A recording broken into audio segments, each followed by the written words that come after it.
Hi hello ನಮಸ್ಕಾರ ಎಲ್ಲರಿಗೂ. ಅಭಿವ್ಯಕ್ತಿ ಕಥಾಲೋಕಕ್ಕೆ ಆತ್ಮೀಯವಾದ ಸ್ವಾಗತ. ಉಸಿರಾದೆ ನೀ ಜೀವಕ್ಕೆ 69ನೇ ಎಪಿಸೋಡ್ ಇವಾಗ ಶುರು ಮಾಡೋಣ. ತನ್ನ ಕಣ್ಣೆದ್ರಿಗೆ ತ್ರಿಷಾನ ನೋಡ್ತಲೇ ಆರುಷಿಗೆ ಆಘಾತವಾಗಿಬಿಟ್ಟಿತ್ತು. ಒಂದು ಕಡೆ ತನ್ನ ಗಂಡ, ಮತ್ತೊಂದು ಕಡೆ ತನ್ನ ಗೆಳತಿ. ಹಾಗಾದರೆ ಇವರಿಬ್ಬರು ನನಗೆ ಮೋಸ ಮಾಡ್ತಿದ್ದಾರ ಅನ್ನೋ ಯೋಚನೆ ಮೇಲೆ ಅವಳನ್ನು ಮನಸ್ಸು ಮಾನಸಿಕವಾಗಿ ಕುಗ್ಗಿಸಿಬಿಟ್ಟಿತ್ತು. ಆದರೂ ಇದು ಹೇಗೆ ಸಾಧ್ಯ? ತ್ವಿಷಾ ಖುದ್ದು ತನ್ನ ಬಳಿ ಬಂದು ಓಜಸ್ಗೆ ನನ್ನ ಮೇಲೆ ಯಾವುದೇ ಫೀಲಿಂಗ್ಸ್ ಇಲ್ಲ, ಬದಲಿಗೆ ಅವರು ನಿನ್ನನ್ನೇ ಮನಸ್ಸಲ್ಲಿ ಆರಾಧಿಸ್ತಾ ಇದ್ದಾರೆ, ಹಳೆಯ ಕಹಿಯನ್ನೆಲ್ಲ ಮರೆತು ನಿನ್ನ ಗಂಡನ ಜೊತೆಗೆ ಮೂವ್ ಆನ್ ಆಗು ಅಂತ ಹೇಳಿದ್ಲು. ಆದರೆ ಈಗ ಇವಳೇ ಚಂದ್ರನ ಜೊತೆ ಡೇಟ್ ಮಾಡೋಕ್ಕೆ ಮನೆ ಬಾಗಿಲು ತನಕ ಬಂದಿದ್ದಾಳೆ ಅಂದರೆ ಯೋಚಿಸುತ್ತಾ ನಿಂತಿದ್ದ ಹುಡುಗಿಯ ಮನಸ್ಸಿನ ತುಂಬ ದುಃಖ ಆವರಿಸ್ಕೊಂಡ್ಬಿಟ್ಟಿತ್ತು. ಅದಕ್ಕೆ ಮನೆಯ ಬಾಗಿಲಲ್ಲೇ ನಿಂತಿದ್ದ ಸ್ನೇಹಿತೆಯನ್ನು ಬರೋ ಮಾಡಿಕೊಳ್ಳದೆ ರೂಮ್ಗೆ ಓಡಿ ಹೋದವಳು ಕನ್ನಡಿ ಮುಂದೆ ನಿಂತು ಟ್ರಿಮ್ ಮಾಡಿದ್ದ ತನ್ನ ಗಡ್ಡವನ್ನು ಸವರಿಕೊಳ್ಳುತ್ತಾ ಅದಕ್ಕೆ ಬಿಯರ್ಡ್ ವ್ಯಾಕ್ಸ್ ಹಚ್ಚಿಕೊಳ್ಳುತ್ತಾ ಇದ್ದವನ ತೋಳನ್ನು ಹಿಡಿದು ಹೊರಟಾಗಿ ತನ್ನ ಕಡೆಗೆ ತಿರುಗಿಸಿಕೊಂಡವಳು. ಆವತ್ತೇನೋ ತ್ವಿಷಾ ಹತ್ರ ದೊಡ್ಡ ದೊಡ್ಡ ಮಾತುಗಳನ್ನು ಹೇಳಿದ್ರಂತೆ. ನಾನು ಹೆಣ್ಣನ್ನು ಟೈಮ್ ಪಾಸ್ನಂತೆ ಟ್ರೀಟ್ ಮಾಡ್ತಾ ಇದ್ದೆ, ಆದರೆ ಆರುಷಿ ಸಿಕ್ಕ ಮೇಲೆ ತುಂಬ ಬದಲಾಗಿದ್ದೀನಿ ಅಂತ. ಹಾಗಾದರೆ ಈ ನಿಮ್ಮ ಬದಲಾವಣೆ ಕ್ಷಣಿಕದ್ದಾಗಿತ್ತಾ? ಈಗ ನಮ್ಮ ಮದುವೆ ಆಗಿದ್ರೂ ನಿಮ್ಗೆ ಬೇರೆ ಹುಡುಗಿ ಬೇಕಾ ಚಂದ್ರ? ಕೇಳುವಾಗಲೇ ದುಃಖ ಒತ್ತರಿಸಿಕೊಂಡು ಬಂದುಬಿಟ್ಟಿತ್ತು. ಆರುಷಿ ದುಃಖ ಕಂಡು ನಗುತ್ತಾ ಪ್ಯಾಂಟ್ ಜೇಬಿನ ಕಿಸೆಯಿಂದ ಕರವಸ್ತ್ರ ಹೊರತೆಗೆದು ಅವಳ ಕಣ್ಣು ತೊಡೆದ ಓಜಸ್, ನೀನು ಇಷ್ಟೊಂದು ಎಮೋಷ್ನಲ್ ಅಂದರೆ ಹೇಗಾರು? ನಾನೇ ನಿನಗೆ ಮೋಸ ಮಾಡ್ತಾ ಇದ್ದೀನಾ? ಇಲ್ವಲ್ಲ, ಯಾವತ್ತಿದ್ರೂ ನೀನೇ ನನ್ನ ಹೆಂಡತಿ. ಈ ಸತ್ಯ ಎಂದಿಗೂ ಬದಲಾಗಲ್ಲ. ನಾನು ಅದೆಷ್ಟೇ ಹುಡುಗಿಯರ ಜೊತೆಗೆ ಡೇಟ್ ಮಾಡಿದ್ರು, ಫ್ಲರ್ಟ್ ಮಾಡಿದ್ರು, ಹೆಂಡತಿ ಸ್ಥಾನ ಮಾತ್ರ ನೀನು ಒಬ್ಳಿಗೆ ಕೊಟ್ಟಿರೋದು ಎಂದು ಹೇಳಿದ್ರೆ ಕಣ್ಣು ಕೆಂಪು ಮಾಡಿಕೊಂಡು ಅಲ್ಲೇ ಮಂಚದ ಮೇಲಿದ್ದ ದಿಂಬನ್ನು ತೆಗೆದುಕೊಂಡು ಅವನನ್ನು ಮನಸ್ಸೋ ಇಚ್ಛೆ ಒಡೆಯಲು ಶುರು ಮಾಡಿದ್ಲು. ನಾಚಿಕೆ ಆಗಲ್ವಾ ಈ ಮಾತು ಹೇಳೋಕ್ಕೆ? ನಾನು ನಿಮ್ಮ ಹೆಂಡತಿ ಅಂತೆ, ಆದರೆ ಸುತ್ತಾಡೋಕೆ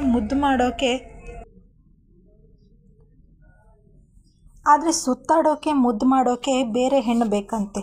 ನೀವು ಇಷ್ಟೊಂದು ಕೆಟ್ಟ ವ್ಯಕ್ತಿ ಅಂತ ಗೊತ್ತಿದ್ರೆ ನಿಮ್ಮನ್ನು ಖಂಡಿತ ಮದುವೆ ಆಗ್ತಾ ಇರಲಿಲ್ಲ.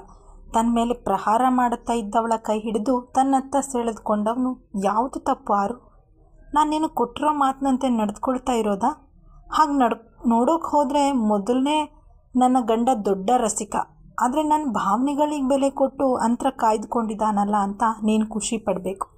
ಅದು ಬಿಟ್ಟು ನೀನು ಒಳ್ಳೆ ಎಲ್ಲದಕ್ಕೂ ಅಳುಮುಂಜಿ ಹಾಗೆ ಕಣ್ಣೀರು ಹಾಕ್ಕೊಂಡು ಹೇಳಿ ರೂಮ್ ಹೊರಗೆ ಹೋಗಲು ನೋಡುತ್ತಲೇ ಅವನನ್ನು ತಡೆದವಳು, ನಿಮ್ಮ ಸನಿಹ ನನಗೆ ಭಯ ಹುಟ್ಟಿಸಲ್ಲ ಚಂದ್ರ. ನನ್ನ ಗತದ ಕಹಿ ಘಟನೆಗಳ ನೆನಪು ನನ್ನಲ್ಲಿ ಅತೀವವಾದ ನೋವನ್ನು ಹೆಪ್ಪುಗಟ್ಟಿಸಿಬಿಟ್ಟಿದೆ.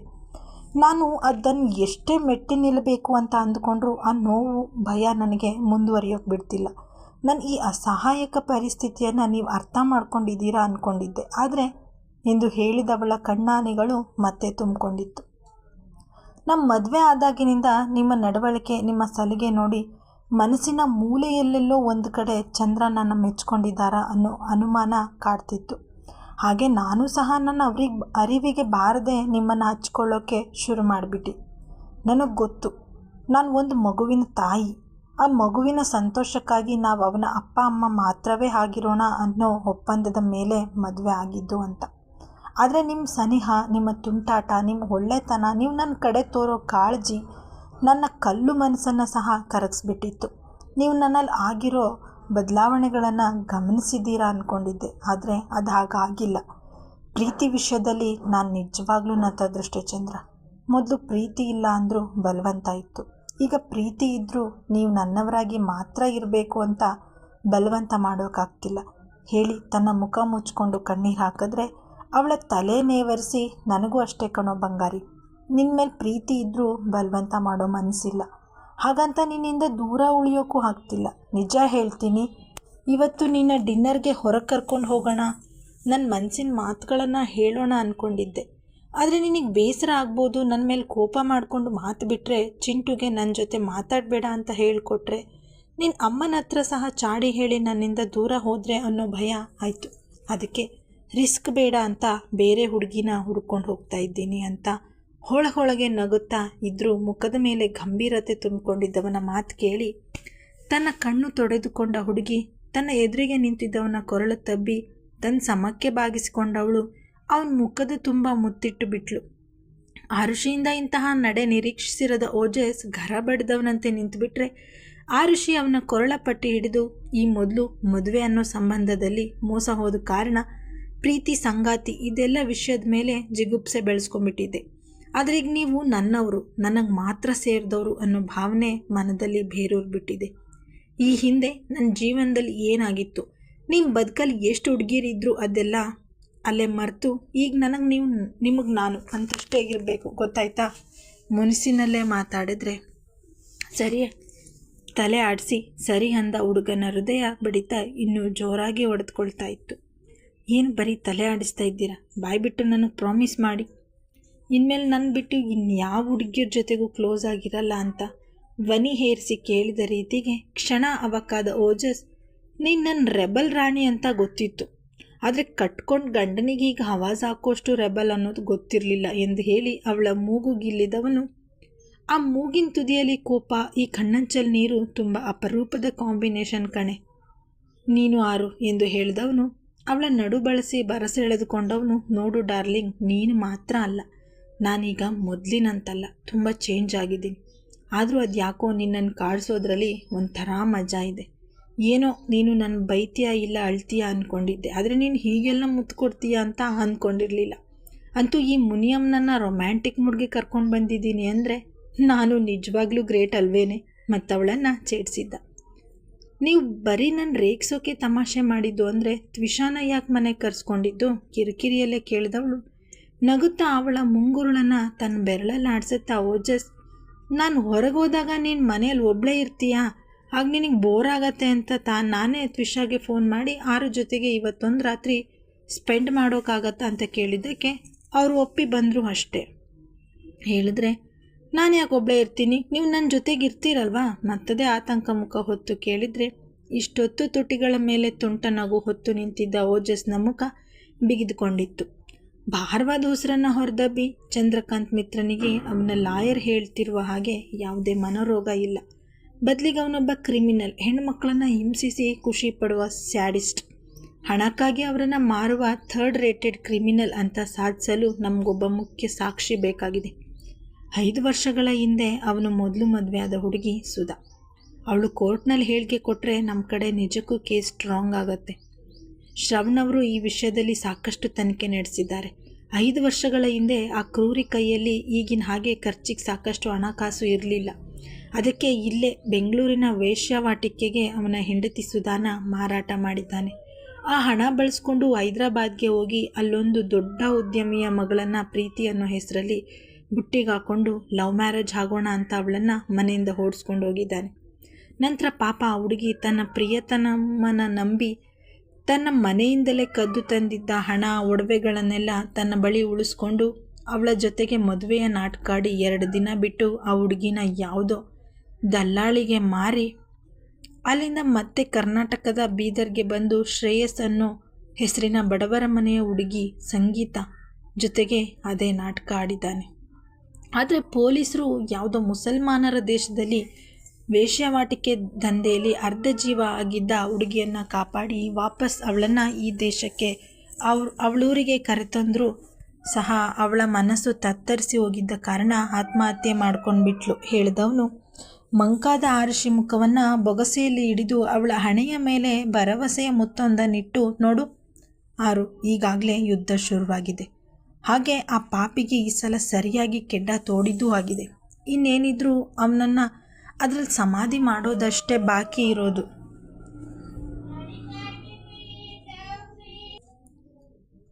ನಾನಾಗಲೇ ನಿನ್ನ ಹತ್ರ ಮುಖ್ಯ ಕೆಲಸ ಇದೆ, ಅದಕ್ಕೆ ನಿನ್ನ ನಂಬಿಕೆ ಸಹಕಾರ ಆಗತ್ತೆ ಅಂತ ಹೇಳಿದ್ನಲ್ಲ ಆರು, ಇದೇ ಕೆಲಸದ ವಿಷಯವಾಗಿ ಹೇಳಿದ್ದು. ಶ್ರವಣ್ ಅವರು ಎಷ್ಟೇ ಆದರೂ ಪೊಲೀಸರು, ಹಾಗಾಗಿ ಸುಧಾನ ಹುಡುಕಿ ಹೋದಾಗ ಅವರನ್ನು ಅಲ್ಲಿ ಜನ ಗುರುತು ಹಿಡಿದು ಅಲರ್ಟ್ ಆಗಿ ನಮ್ಮ ಕೆಲಸ ಕೆಡೋ ಸಾಧ್ಯತೆ ಇದೆ. ಅದಕ್ಕೆ ಅವರು ನನ್ನ ಸಹಾಯ ಕೇಳಿದ್ರು. ಈ ಕೇಸ್ನಲ್ಲಿ ಅವರಿಂದ ನಮಗೆ ತುಂಬ ಸಹಾಯ ಆಗೋದಿದೆ ಅಲ್ವೇನೋ, ಅದಕ್ಕೆ ಒಪ್ಪಿಗೆ ಕೊಟ್ಟು ನಾನೇ ಹೋಗಿ ಸುಧಾನ ಹುಡ್ಕೊಂಡು ಬರ್ತೀನಿ ಅಂತ ಹೇಳಿದೆ. ನೋಡಾರು, ನಾನು ವೇಶ್ಯಾಗೃಹಕ್ಕೆ ಹೋದರೂ ನನ್ನ ಊರಿನ ಹೆಣ್ಣು ಹುಡುಗಿ ಸುಧಾನ ಹುಡುಕಿಕೊಂಡು ಬರ್ತೀನಿ ಹೊರತು ಬೇರೆ ಯಾವ ಕೆಟ್ಟ ಕೆಲಸವನ್ನು ಮಾಡಲ್ಲ. ನನ್ನ ಮೇಲೆ ನಂಬಿಕೆ ಇಟ್ಟು ಕಳಿಸ್ಕೊಡು ಪ್ಲೀಸ್ ಹೇಳಿದ್ರೆ ಅವನನ್ನು ತಬ್ಬಿ ಕಣ್ ತುಂಬಿಕೊಂಡ ಹುಡುಗಿ, ನಿಮ್ಮ ಮೇಲೆ ನಂಬಿಕೆ ಇದೆ ಚಂದ್ರ, ಆದರೂ ಇದು ತುಂಬ ರಿಸ್ಕಿ ಕೆಲಸ. ನೀವು ಹೋಗ್ತಾ ಇರೋ ಜಾಗ ಹೇಗಿದೆಯೋ ಏನೋ, ನಿಜಕ್ಕೂ ಭಯ ಆಗ್ತಾ ಇದೆ ಹೇಳಿದರೆ ಅವಳನ್ನು ತಾನು ಬಳಸಿ ಸಾಕಷ್ಟು ಧೈರ್ಯ ಹೇಳಿ ನನ್ನ ಕೆಲಸ ಮುಗಿಯೋಕ್ಕೆ ಎಷ್ಟೊತ್ತಾಗತ್ತೆ ಗೊತ್ತಿಲ್ಲ, ಆದರೆ ನೀನು ಪ್ಲೀಸ್ ಊಟ ಮಾಡಿ ಚಿಂಟು ಜೊತೆ ವಿಡಿಯೋ ಕಾಲ್ನಲ್ಲಿ ಮಾತಾಡಿ ಆರಾಮಾಗಿ ಮಲಗು ಹೇಳಿದವನು ಹಾಲ್ಗೆ ಬಂದು ಆಗಲೇ ಅಡುಗೆ ಮನೆ ಸೇರಿ ತಾನೇ ಅಡುಗೆ ಕೆಲಸಕ್ಕೆ ಕೈ ಹಾಕಿದ್ದ ತ್ವಿಷಾಗೆ ಧನ್ಯವಾದ ತಿಳಿಸಿ ಹೊರಟ್ರೆ ಆರುಷಿ ತನ್ನ ನಡವಳಿಕೆಗೆ ತನ್ನ ಸ್ನೇಹಿತೆಯ ಬಳಿ ಮನಸಾರೆ ಕ್ಷಮಾಪಣೆ ಕೋರಿದ್ಲು. ನಂತರ ಆರುಷಿ ನಂಜಪ್ಪನವರಿಗೆ ಕರೆ ಮಾಡಿ ಮನೆಯವರ ಜೊತೆಗೆ ಸಹ ಮಾತನಾಡಿ ಓಜಸ್ ಹೇಳಿಕೊಟ್ಟಂತೆ ಮಳೆಯ ನೆಪ ಹೇಳಿ ನಂತರ ಚಿಂಟು ಜೊತೆಗೆ ತುಂಬ ಹೊತ್ತು ಮಾತಾಡಿದ್ದ. ಅವನು ತ್ವಿಷಾನ ನೋಡ್ತಿದ್ದಂತೆ ತನ್ನ ಮನೆ, ಊರು, ಬೆಳ್ಳಿ, ತನ್ನ ಅಜ್ಜಿ ತಾತಂದ್ರ ಬಗ್ಗೆ ತುಂಬ ಅನ್ನೋ ಕ್ಯಾಟಲ್ ಮರಿ ಟಾಮಿ ಪಪ್ಪಿ ಬಗ್ಗೆ ಒಂದೇ ಸಮನೆ ಮಾತಾಡಿ ವರತೆ ಒಪ್ಪಿಸಿದ್ದ.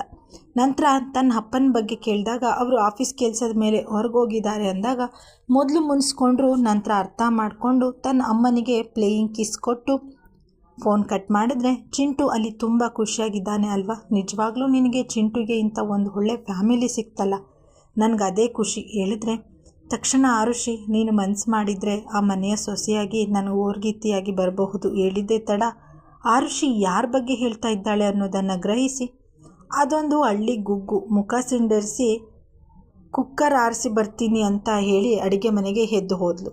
ಅದೇ ಮೇಡಮ್ ಅವರೇ ಎಂದು ತನ್ನನ್ನು ಪದೇ ಪದೇ ಕರೆಯುತ್ತಿದ್ದವನ ನೆನೆದವಳ ತುಟಿಗಳ ಮೇಲೆ ಸಣ್ಣ ನಗು ಮೂಡಿತ್ತು. ಮನೆಯಿಂದ ಹೊರಟವನು ತನ್ನ ಬೈಕ್ ಏರಿ ಶ್ರವಣ್ ತಿಳಿಸಿದ ವಿಳಾಸಕ್ಕೆ ಬಂದು ನೋಡಿದರೆ ಅದೊಂದು ಕೊಳಗೇರಿ ಪ್ರದೇಶ. ತನ್ನ ಮೊಬೈಲ್ ತೋರಿದ ಲೊಕೇಶನ್ ತಲುಪುತ್ತಲೇ ಬೈಕ್ ಪಾರ್ಕ್ ಮಾಡಿದ ಓಜಸ್ ದೀರ್ಘ ಉಸಿರು ಹೊರದಬ್ಬಿ ಸುತ್ತಲೂ ಕಣ್ಣಾಡಿಸಿದ್ದ. ಮೈ ಮೇಲೆ ಹರಕಲು ಬಟ್ಟೆ ಹಾಕಿದ್ದ ಮಕ್ಕಳು ಗೋಲಿ ಆಡ್ತಾ ಇದ್ದರೆ ಕೆಲವು 15 ಸಹ ದಾಟಿರದ ಗಂಡು ಮಕ್ಕಳು ಬೀಡಿ ಸಿಗರೆಟ್ ಸೇದುತ್ತಾ ಆ ಸಣ್ಣ ವಯಸ್ಸಿನಲ್ಲೇ ದಾರಿಯಲ್ಲಿ ಓಡಾಡ್ತಿರುವ ಹುಡುಗಿಯರು ಹೆಂಗಸರನ್ನು ಕಂಡು ಶಿಳ್ಳೆ ಹೊಡೆದು ಕೆಟ್ಟದಾಗಿ ಕಮೆಂಟ್ ಪಾಸ್ ಮಾಡ್ತಿದ್ದಾರೆ. ಹೆಂಗಸರು ಬಿಂದಿಗೆ ಹಿಡಿದು ನಲ್ಲಿ ನೀರಿಗೆ ಯುದ್ಧ ಮಾಡ್ತಾ ಇದ್ದರೆ ಗಂಡಸರು ಮನೆಯ ಮುಂದಿನ ಆವರಣದಲ್ಲೇ ಕಾಡ್ಸಾಡ್ತಾ ಬಾಟಲಿಗಳಲ್ಲಿದ್ದ ಮಧ್ಯೆ ಕುಡಿದು ಖಾಲಿ ಮಾಡಿದ್ದಾರೆ. ಕೆಲವರು ರಸ್ತೆ ಅನ್ನೋದನ್ನು ಸಹ ನೋಡದೆ ಕುಡಿದು ಹೆಂಡತಿಯನ್ನು ಥಳಿಸ್ತಾ ಇದ್ದರೆ ಮತ್ತೊಂದು ಮನೆಯ ಹೊರಗೆ ಹೆಂಡತಿಯೇ ಕುಡಿದು ಬಂದ ಗಂಡನನ್ನು ಬೈಯುತ್ತಾ ಪೊರಕೆ ಪೂಜೆ ಮಾಡ್ತಿದ್ದಾಳೆ. ಅದ್ಯಾಕೋ ಆ ಹೆಣ್ಣಿನ ಕೋಪ ನೋಡಿ ತನ್ನ ಮಡದಿಯನ್ನು ನೆನಪು ಮಾಡಿಕೊಂಡ ಓಜಸ್ ಸದ್ಯ ನನ್ನ 6 ಬಾಯಲ್ಲಿ ಇಂಥ ಮಾತುಗಳೆಲ್ಲ ಬರಲ್ಲ, ಅದೇ ನನ್ನ ಪುಣ್ಯ ಹೇಳಿಕೊಂಡು ನಗುತ್ತಾ ಸುಮಾರು 50 ಹೆಜ್ಜೆ ನಡೆದುಕೊಂಡೇ ಮುಂದೆ ಹೋದವನ ಕಣ್ಣಿಗೆ ಒಂದು ಹಳೆ ಕಾಲದ ಒಂದಂತಸ್ತಿನ ಮನೆ ಕಣ್ಣಿಗೆ ಬಿದ್ದಿತ್ತು. ಆ ಹಳೆ ಮನೆ ಬಣ್ಣ ಕಂಡು ಅದೆಷ್ಟು ವರ್ಷಗಳಾಗಿದೆಯೋ ತಿಳಿಯೋದು. ಅಲ್ಲಲ್ಲಿ ಬಿರುಕು ಬಿಟ್ಟಿರುವ ಗೋಡೆಗಳ ಮೇಲೆ ಮಳೆ ನೀರು ಸಂಗ್ರಹವಾಗಿ ಪಾಚಿ ಕಟ್ಟಿತ್ತು. ಸುತ್ತಲೂ ಕಾಂಪೌಂಡ್ ಗೋಡೆಗಳು ಯಾವ ಕ್ಷಣದಲ್ಲಿ ಬೇಕಾದರೂ ನೆಲಕ್ಕೆ ಬೀಳಬಹುದು ಅನ್ನುವಷ್ಟು ಶಿಥಿಲಗೊಂಡಿತ್ತು. ಆದರೂ ಈ ಕೊಳಗೇರಿ ಪ್ರದೇಶದಲ್ಲಿ ಇದೊಂದೇ ಇರೋದ್ರಲ್ಲಿ ದೊಡ್ಡ ಮನೆ. ಗೇಟ್ ತೆರೆಯುತ್ತಲೇ ಕಿರ್ ಅನ್ನೋ ಸದ್ದಿಗೆ ತೆರೆದುಕೊಂಡಿತ್ತು. ಆ ಕಿರಿಕಿರಿ ಸದ್ದಿಗೆ ಮುಖ ಕಿವುಚಿದ ಓಜಸ್ ಮನೆ ಬಾಗಿಲನ್ನು ತಟ್ಟಿದ್ರೆ ಸುಮಾರು 60 ವರ್ಷದ ವೃದ್ಧ ಹೆಂಗಸು ಬಾಗಿಲು ತೆಗೆದು ಯಾರಪ್ಪ ನೀನು, ಏನು ಬೇಕಿತ್ತು ಕೇಳಿದ್ರು. ತೀರಾ ಅನಾರೋಗ್ಯದಿಂದ ಅವರು ಬಳಲ್ತಿದ್ದಾರೆ ಅಂತ ಅವರ ಬಡಕಲು ಮೈಕಟ್ಟು ಮಾತಿಗೂ ಕೆಮ್ಮುತ್ತಾ ಮಾತಿನ ಮಧ್ಯೆ ಉಸಿರು ಬಿಗಿ ಹಿಡಿದು ಬಿಡುತ್ತಿದ್ದ ರೀತಿಯಿಂದಲೇ ಓಜಸ್ಗೆ ತಿಳಿಯಿತು. ಯಾಕಮ್ಮ ಹುಷಾರಿಲ್ವಾ? ಅದ್ಯಾಕೋ ಆ ಹೆಂಗಸಿನ ದಯಾನಿನಿಯ ಸ್ಥಿತಿ ನೋಡಿ ಓಜಸ್ಗೆ ಕರಳು ಹಿಂಡಿದಂತಾಗಿತ್ತು. ಕತೆ ಮುಂದಿನ ಭಾಗದಲ್ಲಿ ಮುಂದುವರಿಯುತ್ತದೆ. Thank you.